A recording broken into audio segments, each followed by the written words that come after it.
Hello and welcome to this week's episode of Engineer Your Energy. I'm Caroline Melton, owner of Milton Coaching Collective, where we help individuals and organizations build broader toolkits for banishing burnout, optimizing performance, and experiencing fulfillment so that you can enjoy career longevity.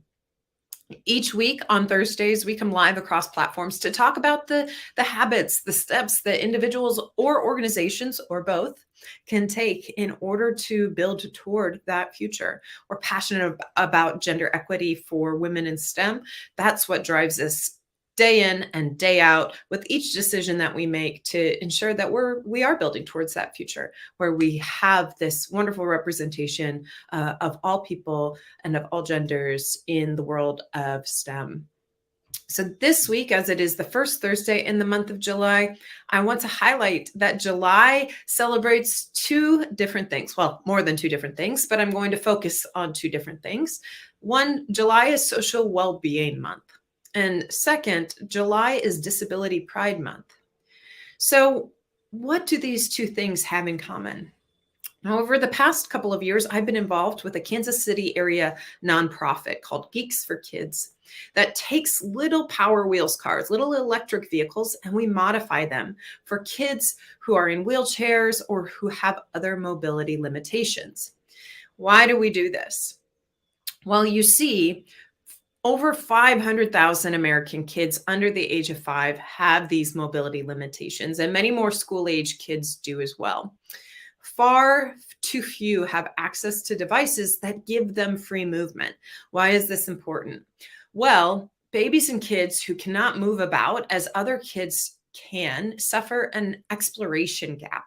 They cannot discover their world on their own, and this costs them socially, intellectually, and physically. So we build these cars to help kids have something that they take pride in, that helps them grow stronger physically and intellectually, and helps them build community, helps them to cultivate friendships. Now, we know now more than ever before the importance of community in our experience of well-being. Humans are social creatures. We have always lived in tribes. We have always lived in small communities. We have always depended on community for our well-being, whether it's a communal approach to how we rear our young or hunting for the community. We have always taken that community-first approach as human beings. But now we live in this time of transition where we're a little bit more isolated, right? Where we spend more time indoors and isolated than we do outdoors and in community. And we're starting to see the consequences of a lifestyle in that regard. So I want to highlight two kind of different themes here in that we need to be intentional about how we as individuals are partaking in community.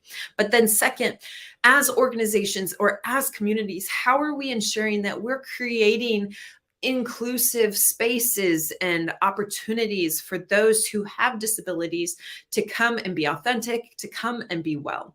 So how are those decisions made in the workplace to provide that accessibility and that inclusivity? How are we making decisions in our community, even in our own homes, to make sure things are accessible so that we can experience the benefits of a community with all of these different experiences and all of these different capabilities? At Milton Coaching Collective, as I mentioned, we're passionate about creating inclusive spaces and in particular, ensuring that we're considering perspectives and we're considering how we benefit as a group when we lean in, when we are inclusive of all of these different individuals and identities.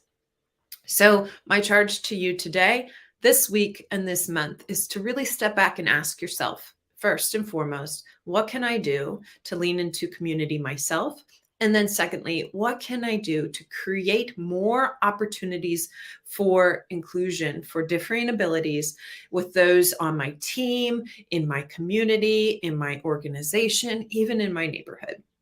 See what comes up for you when you apply that lens to your life. We'll be back next week for another episode of Engineer Your Energy. But until then, be well.